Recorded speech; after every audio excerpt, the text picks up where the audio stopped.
Naging dilawan si BBM sa kabila ng pagbabati ko sa kanya noon ng kanyang ama. Yan po ang patunay kung gaano kabangag si BBM. So kayo, dati akong vlogger ni BBM. Mayroon talagang ganyan. Ang pinagkaiba lang natin, mga bangag, bumaliktad ako noong nalaman ko na ang hirap ipagtanggol ni BBM. Ayan na mga kababayan, isang tao na sinasabi niya, siya na po ay dating vlogger ni BBM at bumaliktad daw po siya nang hindi niya po maintindihan na at nang malaman niyang ayan na nga ang ginagawa ni BBM mga kababayan. Grabe po itong revelasyon na ito ngayong mga ating video. At dito sa video ito, naku po, may matuklasan kayong video tungkol mismo kay Mima at si Mima mismo ang may pasabog mga kababayan. Sino nga ba talaga itong si Boss B? No? Sino nga ba talaga itong Boss B na kanilang tinutukoy dito mga kababayan? Kayo ba?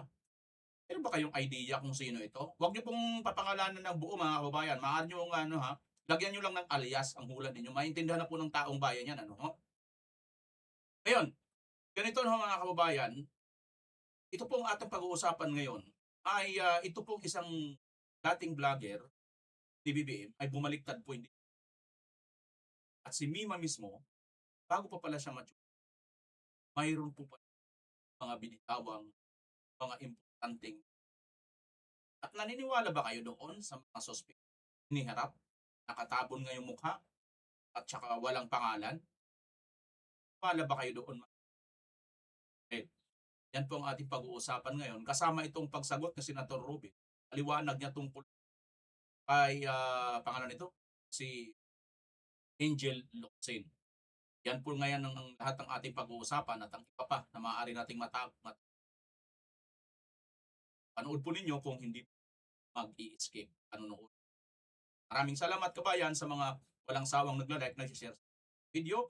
At kung bago ka lang, paki-subscribe na po, paki-pindot ang notification. Wala pong bayad yan kabayan. Simpleng-simple lang po ang ating video. Napaka-raw na lang po ito. Wala po halos edit. Dire-diretso na po ito upload. Ganito lang po tayo. Buti nga nandito pa kayo kahit alam ko sa inyo yung iba naghanap ng may tawa-tawa. Tingan, ganun talaga kasi trabaho mga kababayan, importante naman sa atin. Alaman natin kung ano talaga ang impormasyon na. Okay mga kababayan, so ito po ang puntahan na po natin ang ating detalye ng ating ngayon. Bago yan, itong si Director, Director Ronald Carvalho, mayroon din pala post mga kababayan. At ito nga pong si pangalan nito, Piolo Pascual, ay followers din ng Duterte mga kababayan. Tingnan niyo. Ito mga, di ba kahapon itong ang si Casey Concepcion, pa-follow din kay Inday Sara Duterte. Tapos ito rin pala si Director Ronald Carvalho mga kababayan ay gustong-gusto niya rin ang ginagawa ng mga Duterte mga kababayan. Nakita rin na na isang post wait lang kay Ronald Carvalho. Meron akong papakita sa inyo. Ito mga kababayan. Sabi dito sa post, pabor na pabor akong pinagpapatay ang mga adik na kriminal. Kung yun naman ang nagbigay sa akin ng seguridad at kapayapaan ng loob, ngayong wala na, binibibi at kinakandili pa ng mga administrasyong ito ang mga kriminal na drug addict. Ayon po yan kay Director Ronald Carvalho. Ayan po, Director Ronald Carvalho, suportado ang kampanya kontra krimen ni dating Pangulong. Hayag ng direktor na si Ronald Carvalho ang kanyang pagsuporta sa kampanya kontra kriminalidad na ipinapatupad noong administrasyon ni dating Pangulong Duterte. Anyay nagbigay sa kanya ng pakiramdam ng seguridad at kapayapaan ng loob. Isang social media post, sinabi ni Carvalho na pabor siya sa mahigpit na kampanya laban sa mga kriminalidad na sangkot sa illegal na droga. Ginit din niya na mas naging panatag umano ang kanyang pamumuhay kung ipinapatupad ang naturang kampanya. Pinatikos din ni Direktor ang kasalukuyang administrasyon na inakusahan niyang naging maluwag sa pagharap sa mga sangkot sa illegal na droga at kriminalidad. Ayon sa kanya, ang pananaw niyang ito ang dahilan kung bakit hindi niya naramdaman ang parehong antas ng seguridad, ang antas ng seguridad na anyay naranasan niya sa nakaraang administrasyon. Yan po mga kababayan. Yan po sinasabi ni Director Ronald Carvalho. Mas pabor na pabor siya, sinusuportahan niya yung dating ni Tatay Dig. At ito ngayon, may latest naman, dahil itong kanyang, itong sikat na artista, si artistang Piolo Pascual, kamukha natin. Hindi naman kakalayo, no? Mga lamang lang siguro may itong mga tatlong paligo. Ayaw magreklamo di ha. Tugot na lang mo tapan para hindi na tayo magtagal. Payag na kayo para hindi na tayo magtagal dito. Tatagal pa tayo eh. Ayan oh. Tingnan mo buhok. Buhok pa lang oh. Oh. 'Di ba? Oh. Oh, 'di ba hawig? Oh. Gaganon tayo ng konti. 'Di ba? Lumamang sa atin ng kunting isang paligo at tatlo't kalahati pala. Okay. Ang kumontra magiging kamukha ko. Sige kayo. ang hindi ko kontra papayag sa ko. Ang sasang-ayon sa akin magiging kamukha ni Piolo. Ang kukontra sa sinabi ko magiging kamukha ko. Ito mga kababayan, no? Piolo Pascual follows VP Sara Duterte sa Instagram kakamping sugod na. Kahapon mga kababayan si Casey, di ba? Si Casey Concepcion, nakapalo kay Inday ito. Di ba? Di ba naging magjowa ito dati si Casey at saka si Piolo? Hindi kaya nag-usap sila? Casey Concepcion nakapalo kay VP Sara Duterte sa social media. Napansin ng ilang netizen na nakapalo ang actress at entrepreneur na si Casey Concepcion kay Vice President Sara Duterte sa social media. Okay. Casey Concepcion nakapalo kay Inday. At ito naman din si Piolo Pascual nakapalo din kay Inday.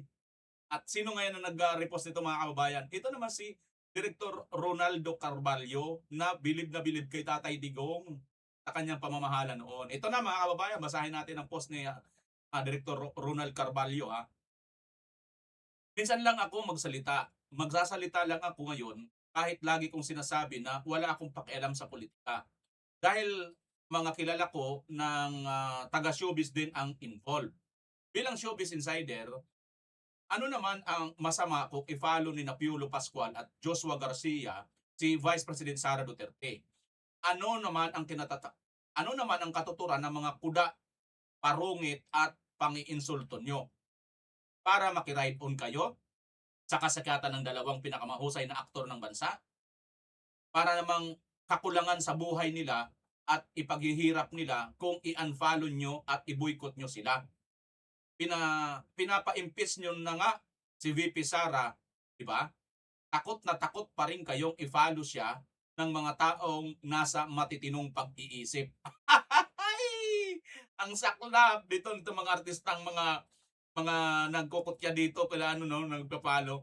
Hindi pala matitinong pag-iisip ayon kay kay Director Ronald Carvalho. Bakit? Dahil ba sa kabila ng lahat ng mga pinaggagawa nyo, number 1 pa rin sa survey para maging presidente si VP Sara Duterte sa 2028? Real talk talaga yan mga kababayan.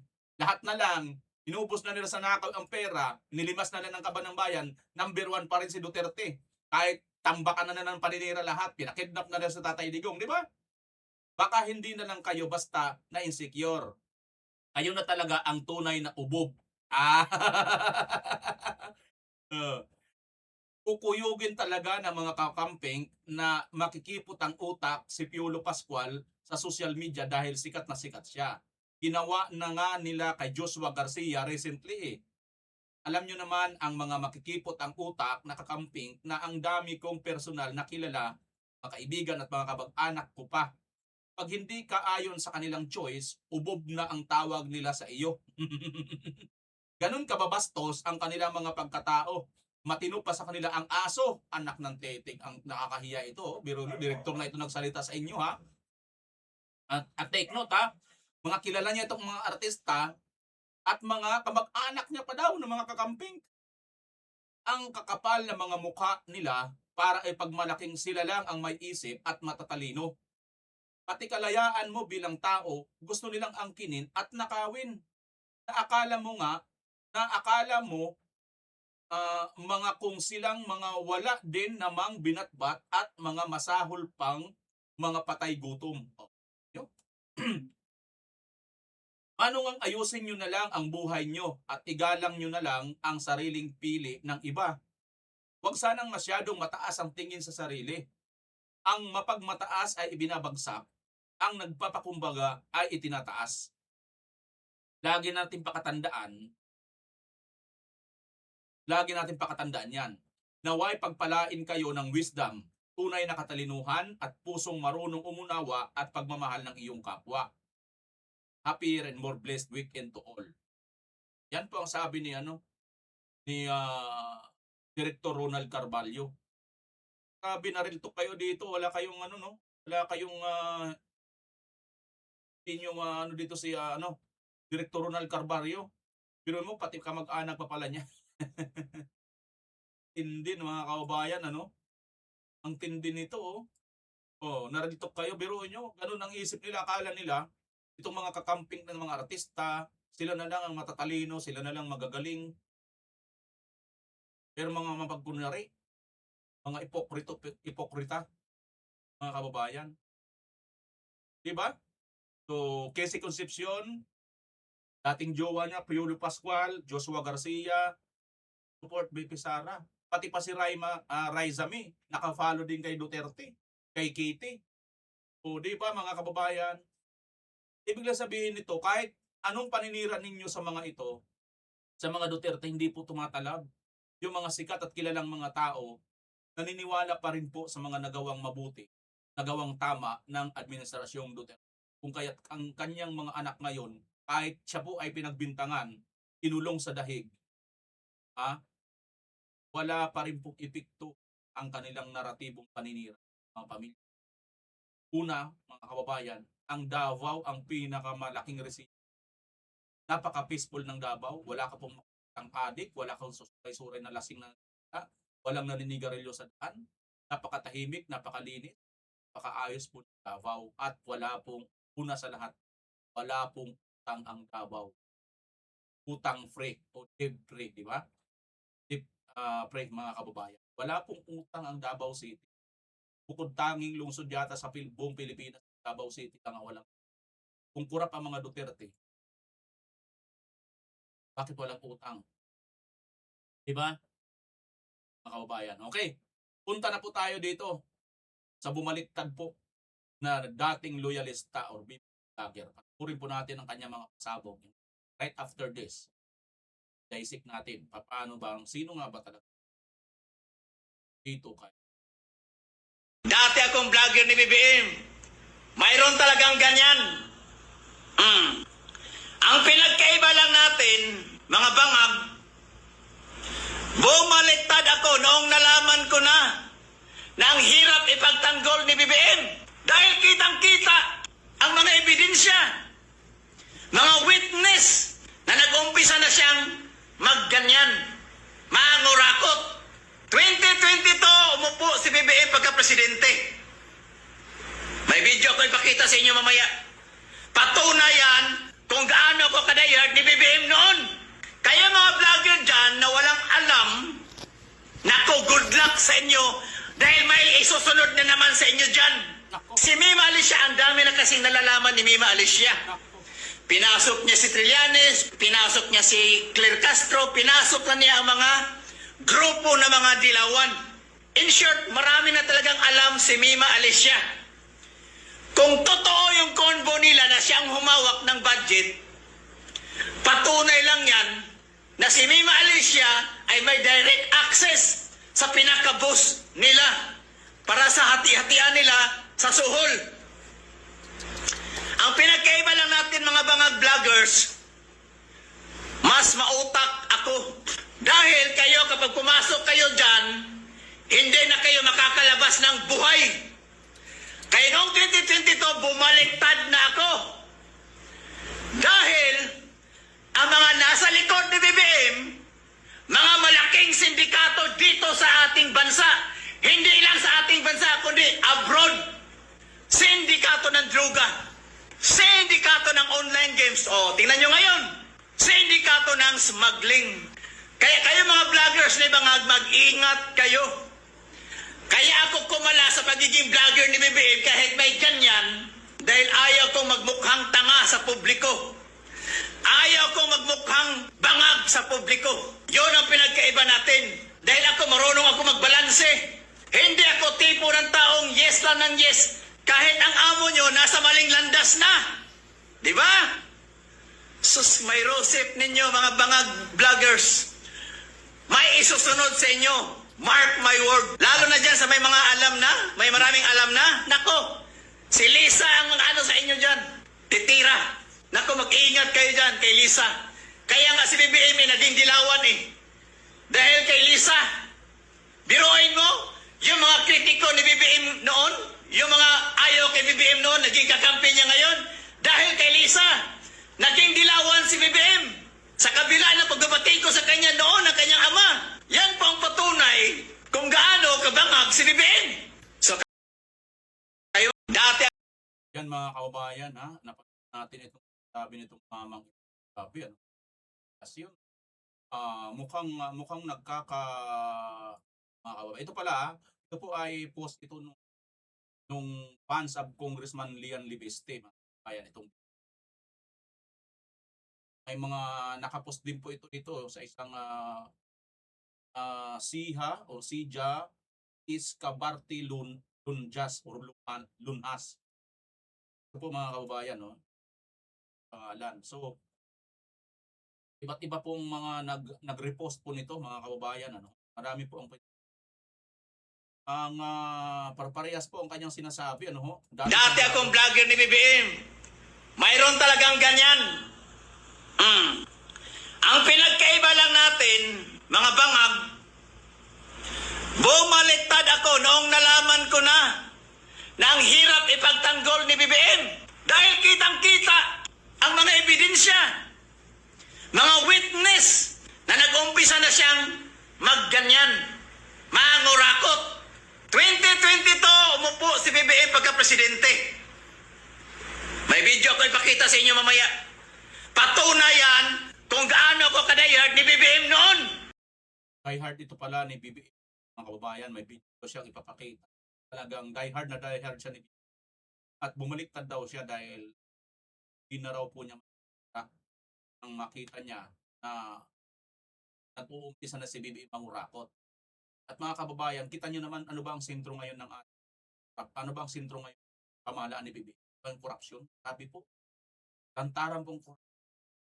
Paano po natin napapatunayan? May mga gross projects si mismo ang nakapunta doon. Wala eh. Samantalang sinabi niya yun sa kanyang nakaraang SONA na 5,500 flood control projects natapos na.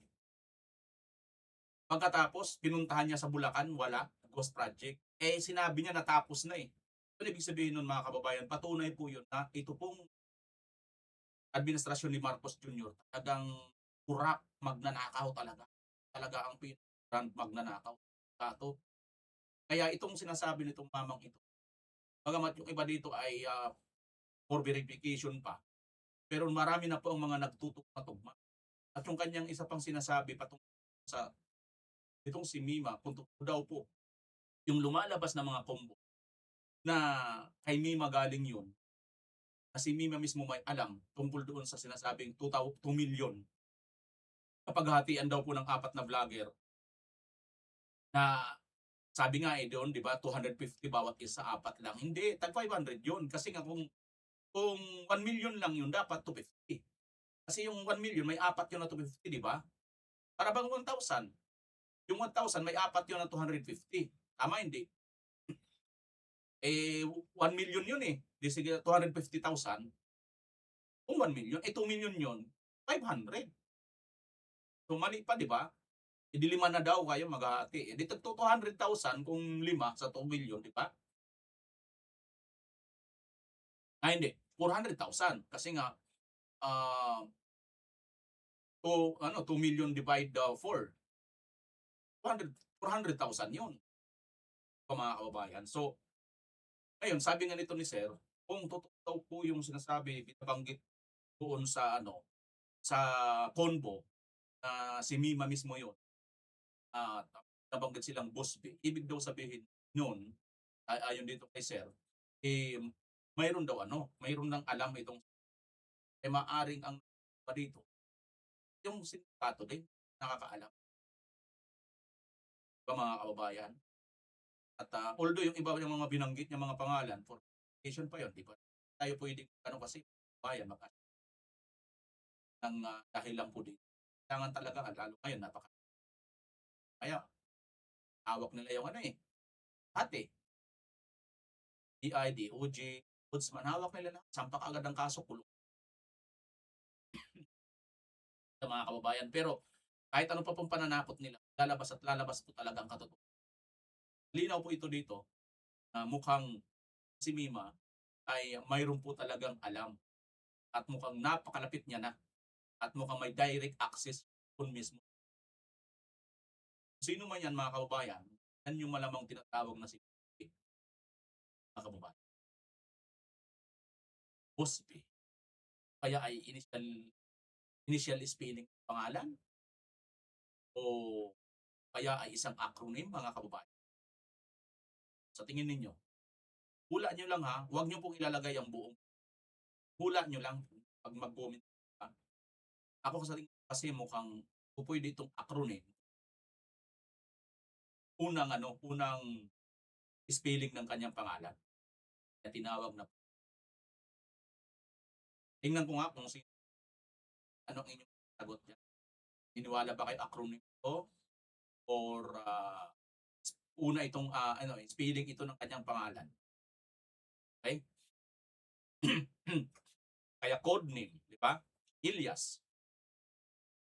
Ngayon mga kababayan, patungkol pa rin dito sa sinasabi niya, mukhang may alam ito si Mim. Mayroon po tayong nakita. Bayan, si Mima mismong tingnan nga natin kung mayroon ba talaga sabi si Mima.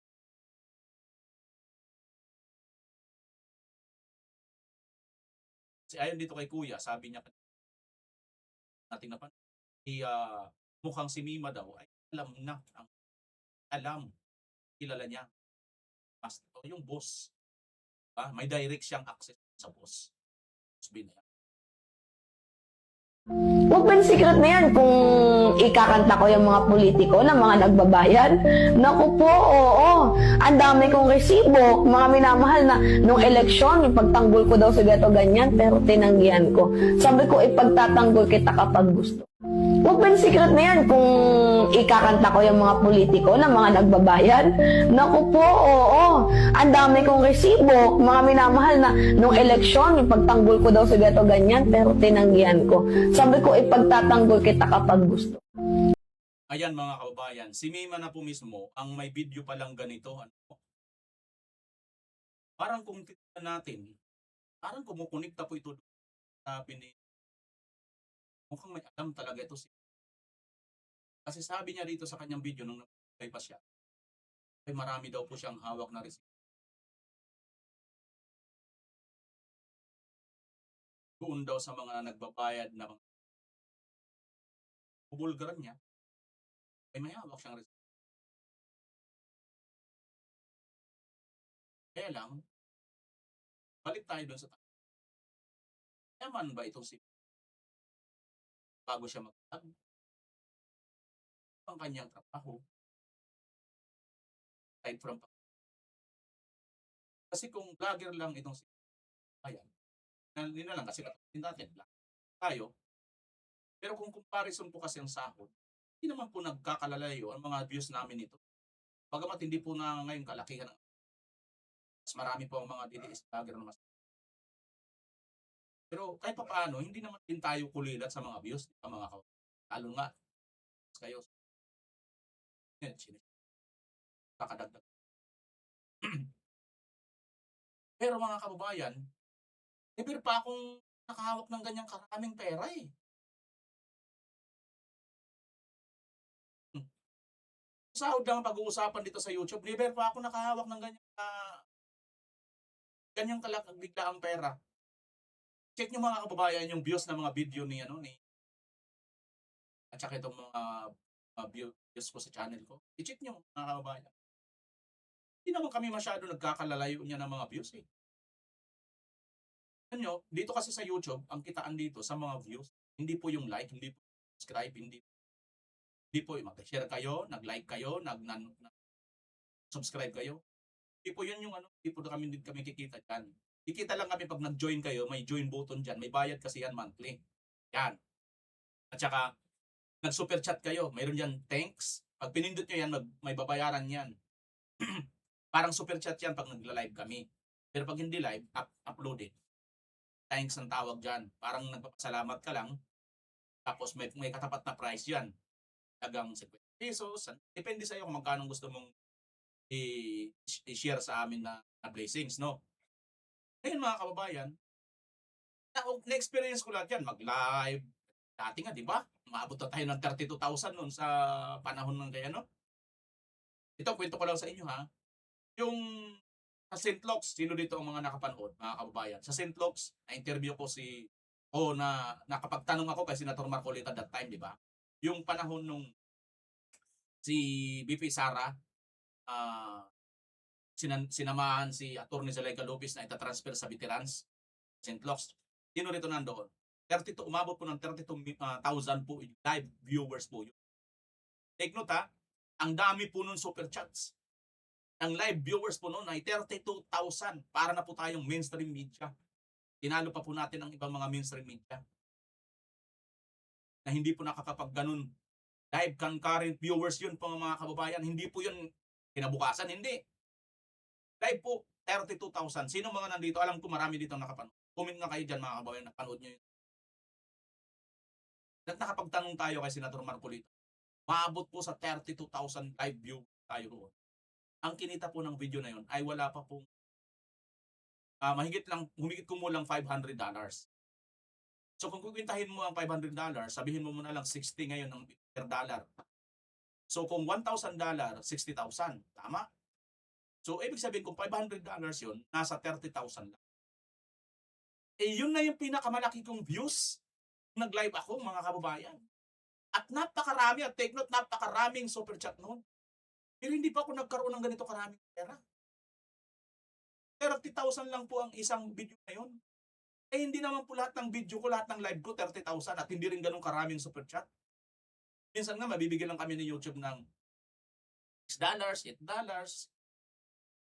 o magkano lang $10, 500 pesos. Para magkamal ka ng ganyang kalaking pera. Dapat, napakarami ng mga views mo, di ba? Cider Tulpo, Rafi Tulpo. Tulpo talaga kasi milyon-milyon ng views sa araw-araw eh. Napakaraming video ni Tulpo. Ang araw yata, 8, 10. Tapos halos milyon-milyon ng mga views. Di ba? Kaya sa mga views pa lang, tiba-tiba na, paldong-paldo na si Rafi Tulpo eh, mga kababayan eh. Hindi po tayo sa naiingit doon. Ganun talaga eh. Pero tingnan nyo, ang tinutulong ni Tulpo doon sa mga content niya, sa mga naiko-content niya, magkakaano lang. Di ba? Pero kinikita ni Tulpo, milyon-milyon. Pero, bakit ito parang milyon yan mga kababayan eh? Kung isang ganun, isang bandil, di ba 100,000 yan? Ilang bandil, mga 10 yan, no? So 1 million yan. Pa po ako nakahawak ng ganyan.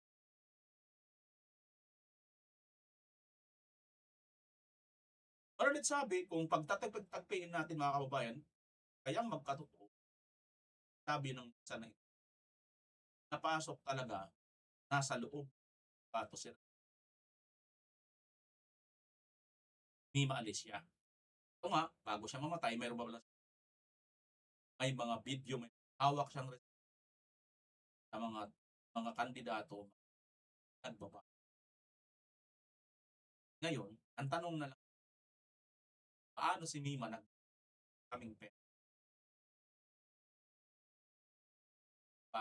Paano ang bahay niya na sasakyan? Paano siya salang tayo. Eh. Hindi po tayo naiinggit mga kababayan. Kasi kaya nga lagi po tayo. Yan lang po kami pinatapos. Skip nyo na agad. Wala. Kita nyo. Mga kababayan. Kayo nang humusga mga kababayan sa sabog ng amang ito. Paniwala. Pala ba kayo? Punta na tayo dito kay pag kunumit nyo po mga kababayan na kung sino. Ito pala. Alam na natin si Boss. Kalimutan natin baka mamaya. Marsina. Okay. Ako mga kababayan, sa sarili ko lang analyze ito ha. Si Boss B, bakit gumamit ng di ba may tinatawag may mga breed ng aso tawag na ba yung mga aso mayroon talaga lalabas yan siga tapos mayroon din sa mga gang mga kung ano-ano di ba yung mayroon tinatawag dyan na mga alpha. Sino yung alpha? Kasi kayong pinakaano talaga pinaka master kid, pinakaas, pinakamatapang, pinakamagaling. Yun yung alpha, di ba? Ito mga kababayan, tawag na. Kung acronym po ito, pangalawa siya, doon sa alpha. Kasi di ba yung B,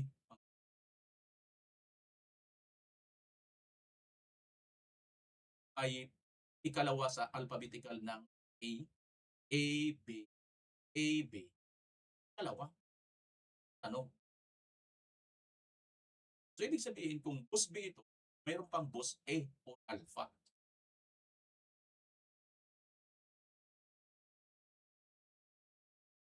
At direct na direct, ang kilala. At kung unvo na kung yun lang daw ang binigay sa kanya ni boss B.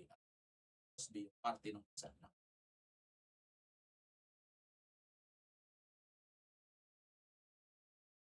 Mukhang ang direct. Kilala niya. Ari na si mga kababayan. Ano po ang inyong hula? Lalagyan. Kuha. Alias nyo lang. Ano? Para hindi. Ano yun? Pero alam ko, mga nakakaintindi na ako unawaan.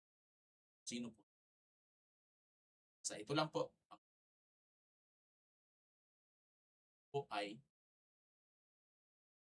mas mataas po si alpha kay B. Acronym. Yan lang po. Tanong natin sa Ano po mga reaction nyo patungkol doon sa post ng inyong kasamahan sa industriya? ito mga kababayan, courtesy po ito ng box book ng Banateros Brothers. Dito nga po ito sa SME na channel. Panoorin po natin ang sagot ni Sen. Naalala nyo, di ba? Taxi. Basta ako. Si Angel Locsin. Angel Locsin, kaibigan ko yan. Ang katotohanan sa aming dalawang mag-asawa noong, hindi si Angel yung asawa ko, si Mariel, nung nabalitaan namin yon, isa lang yung sinabi naming dalawa. Baka may pinagdadaanan si Angel, kami naman wala. So siguro, intindihin na lang namin. Wag na kaming sumagot, wag na kaming magsalita. Kung gusto niya kaming makausap, bukas naman yung linya. Pero, Sen, matindi yung kanyang binitawan, di ba? Na sinasabi niya, nakasama niya kayo, at kayo naman, aminado kayo na there was a time na naging Tabaw ng buko din to. NPA kayo. Komunista. Oo, Eksaktong sinabi niya. nagbundok kayo. So, doon kasama niyo ba siya? Ay, kasama niyo siya doon sa bundok? Mabigat yan. Hindi. Ano yan, ang istorya kasi niyan, noong 1995, winanted ako ng gobyerno, kung naalala po ninyo. Biglang lumabas yung warrant of arrest. Siyempre, bata po ako noon, hindi ko maintindihan kung bakit ako may warrant of arrest. Tumakbo ako ng Bicol, ng Camarines Norte. Hinabol pa ako hanggang doon. May mga dumating na CIDG doon. So parang pakiramdam ko, serious yata itong mga ito na kulong ako. Wala akong choice. Umakyat ako sa bundok. Nung umakyat ako sa bundok, siyempre ang nadatnang ko doon, yung mga NPA. Yung mga NPA naman, na inasikaso naman ako. Pati yung masa. Kasi dati, nung sila'y malakas pa, masa ang aabutan mo sa bundok. Nung dumating ako, sabi nila, doktrinahan ka namin. O dinoktrinahan naman nila ako, 1 buwan. Pero nung nakita ko na sabi ko sa sarili ko, bakit parang hinihingan pa natin yung mahihirap?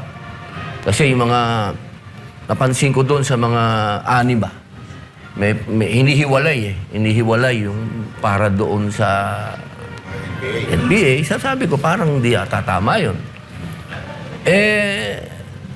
Alam mo kasi ako, observer ako eh. Pagka ganun, teka muna. Yung pinaglalaban natin, hihingan pa natin ng revolutionary tax sa pamamagitan niyan, uwi na lang ako. Yun ang nasa isip ko. Bumaba na ako. Yun pala yun mga kababayan. Hindi pala si Senator Roque komunista na may gustong lumaban. Nga naman naman niyang humihingi sa mga tao kanilang ipinaglalaban ay hinihingian nila. Mayaw siya, umuwi na lang siya mga kababayan. Yun pala yun. Pero dala ko yung Yung idea. yung idea. Kasi bata pa lang ako, lumaki na ako na sosyalista. Ang tatay ko, labor leader eh. Ang tatay ko, si Roy Padilla Sr., siya yung presidente ng National Mines and Allied Workers Union. Mga minahan yun, mga workers. Socialist na kami. Lumaki na kami bilang sosyalista sa bahay pa lang namin. So, hindi mahirap sa akin tanggapin yung communism. Actually, para sa akin kung magaganap talaga yan at magiging makatotohanan yan na pantay-pantay tayo at walang mayaman, walang mahirap, maganda yan. Pero impossible yan. Tanggap ko na yun. Tsaka yung sinasabi pa nila na yung kaalaman ko daw dyan, maliit. Hindi po. Sa Cuba pa ako nag-aral. Nagpunta pa ako doon. Hindi po yan mismo na nilalabas pa nila yung mga picture namin ni Joma. Nagpunta din ako sa Utrecht noong mga panahon na yan. Pinag-aralan ko talaga, pero hindi yung armado. Never kong tinanggap na kailangan tayong mag-armas kasi tapos na si Bonifacio eh. Nakuha na natin yung freedom. Ang pakikibakan natin ngayon, kahirapan, hindi kapwa. Yun mga kababayan, ayaw niya po yung armas. Kasi nga po, dalawa po yung komunista eh. Ang komunista po talaga na political, yung ideolohiya ng komunista, hindi po, wala pong armas. Kaya legal po yun. Legal po yun mga kababayan. Ang naging illegal lang po, dahil nga ang komunista ay pinasok po ng MPA, tinatawag na New People's Army. Na itong mga New People's Army na ito, may mga armas, laban po sa ating yun po yung ayaw na sila. Pero komunista siya. Ako, sa Cuba pa nga siya nag-aral eh. Isang komunista. Pilipino, kailangan natin makidigma sa kahirapan, hindi sa kapwa Pilipino. Kasi kalokohan yung may gobyerno na tayo, ibabagsak natin yung gobyerno para magtayo tayo lang panibagong gobyerno. Kumbaga, nasa 3rd floor na tayo. Gusto nyo, bumaba pa tayo uli ng 1st floor. Kalokohan yun. Pero hindi ko iniiwan yung ideology. Hindi po. Kahit na magalit kayong lahat, kahit mga kaibigan ko magalit kayo, pasensya na kayo. Kasi ang unang Kristiyano, nasa Biblia yan, pag binasa nyo sa Acts. Andyan yan, sinasabi na tayo ay pantay-pantay. Kung ano yung meron ka, ibigay mo. Sa Islam, ganyan din po. Kung anong meron ka, ibigay mo sa kapwa mo. Anong masama doon? So yun yung konteksto na sinasabi yun na kayo po ay communist. Opo. At kaya ko po nasabi din yon nung minsan ay sa pagdinig, wag na natin pag-usapan po yung ano ha, kung ba't ko lang nasabi. Kasi alam ko nga yung history. Alam ko yung history ng communism dahil pinag-aralan ko nga po yan. Kasi meron Marxist, meron din po kasing armado, yung mga Marxist kasi. Ayan yan, yung mga armado yan. Na, kaya si Lenin kasi ginaya lang niya, ginawa niya si Marxist ba? Si Marxist kasi ang sumulat niya na kinuha lang din niya sa mga unang Kristiyano, di ba? So, ibig sabihin, may karapatan akong sabihin yung history doon sa naganap na pagdinig. Kasi pinag-uusapan yung Romanov. So, paano kung hindi na ako makatiis? Kailangan na ako magsalita. Kasi, palagay ko, naliligaw eh. Ayoko naman maligaw. At nung nangyari yan, yung kwentuhan ninyo ni Angel Locsin, bakit napagkwentuhan nyo yan? Yung experience mo na yan? Kasi naging very close kami ni Angel sa usapin ng martial artist kasi yan. Nag-aaral siya ng martial arts. So, siyempre, nagkukwentuhan kami. Nung panahon na yun, Gabriela siya eh. Nung Gabriela siya. So, Gabriela pala to si Angel Locsin, mga kababayan. sinasabi ko sa kanya na leftist ako. Kasi wala namang masama kung leftist ka. Anong ikatatakot mo kung leftist ka? Ang masama kung ikaw ay may dalang barel. Yun ang problema. Actually, wala na tayong anti-subversion law. Ayan, Na-repeal na yun eh. So, miski komunista ka, sosyalista or anything, walang illegal doon. Huwag ka lang maglalaban sa gobyerno, magdadala ng armas. Oo, maliwanag ha, Angel Locsin. Hindi pala illegal yon. Na-refill na daw po pala. Wala na po tayong suppression law, no? Wala na po yan. So, legal na po ang pagiging komunista. Huwag ka lang magdala ng baril at lalaban sa gobyerno. Maliwanag yan, ha? Yung tatay ni Senator Robin, natatandaan ko, isa sa mga membro ng Batasang Pambansa noong araw na kami ni Doy Laurel lang siyang kumuha sa tatay niyang maging kandidato laban kay Marcos, laban sa diktadurya. No? And napakatapang ng tatay niya, tatandaan ko. Salamat po. Kaya lang, speaking of the left, ngayon kasi, alam naman natin na maraming raid na nagaganap ang military at yung mga nakikitang mga gamit doon ay galing sa left. So sa tingin niyo po ba, medyo umiwas na o nawala na dun sa tunay na layunin ng komunismo itong mga makakaliwa ngayon at humawak na sila ng armas? Ano kasi yun eh, yung Marxist kasi, yung mga Leninist, meron silang armadong, may aspect ng armadong pakikibaka. Ang pakiusap lang natin doon sa mga leftist ngayon, ako bilang mambabatas na pareho nila, iwasan natin na yung ganong armadong kasi kung huwag kayong magtago. Kasi kung kayo ay totoong leftist na katulad ko, sabi nga ng ating patron, hindi na bawal yan. Bakit kailangan kong magtago? Ang bawal yung sumusuporta kayo diyan sa armado. Kasi nga maawa na kayo, 50 years na yan. Wala naman nangyayari. Tsaka alam nyo, dito po sa Southeast Asia, tayo na lang po ang may rebellion. Parang naman yan, masyado na tayong paatras. At iimbestigahan daw po kayo, ha? May balitang ganun na parang planong imbestigahan or paimbestigahan ni Gibo Teodoro si Senator Robin dahil dun sa kanyang communist remark. Sumulat na po ako. Nangyari na po yun. Sinulatan na po ako ng AFP. Sumulat na rin po ako pabalik sa kanila. Pinaliwanag ko po yung akin. Katulad po ng sinabi ng ating patron na hindi na yan bawal. Panahon ni FBR, yan ang unang-una niyang ginawa. Bar top notcher pa man din si Gibo. I mean, he should know that. No? Na wala na, na-repeal na yung anti-subversion law. Bakit kaya sila Franz Castro ayaw niyang... ayaw niya pahuli, no? Marami kasing nagtatago pa eh. In denial, ika nga, Senator. Yun nga po ang pakiusap ko sa kanila. Huwag nilang ikahiya kung ano man yung ideology nila. Ang ikahiya nila, yung hindi man ako nagsasabi na pronta silang ganun, na sumusuporta sa armado, pero kung sila ay totoong leftist, huwag Huwag kang mahiya. Isa yan. Proud ka dapat. Isa yan sa mga issue. May pangalawa pa. Ako, mas matindi to. Mas matindi to. Bago natin, marami tayong itatapos. Pero bago tayo pumorma, araw nga to eh. Sige, Coach May Oli. request lang ako. Ano? Total, para mabigyan natin ng pagkakataon yung kanyang kaibigan na makapagsalita, imbitahin din natin. Pwede. Oo, si Angel Locsin. Oo, pwede. Baka lang nanonood. Pwede natin imbitahin. Ano. Pero, Ako nakakausap. ikaw na. Ako na ako. Magkali ako Mga kausap. Kakagulo iimbitahan ka lalo. ba? Yun ang tanong. Nung ka I-text mo na lang, ha? Nung ka nakikila, schoolmate ko sa FEU. Si Angelo. Ayaw may kwento. Angelo, ako na lang kakausap sa atin mo, ha? Walang kang boyfriend yan. Saka ito Asawa, loko-loko. Ano asawa naman yan? Oo, walang iya ka talaga. Saka ito parang nagdududa siya na si Pastor ay son of God. Naniniwala ako na lahat naman tayo son of God.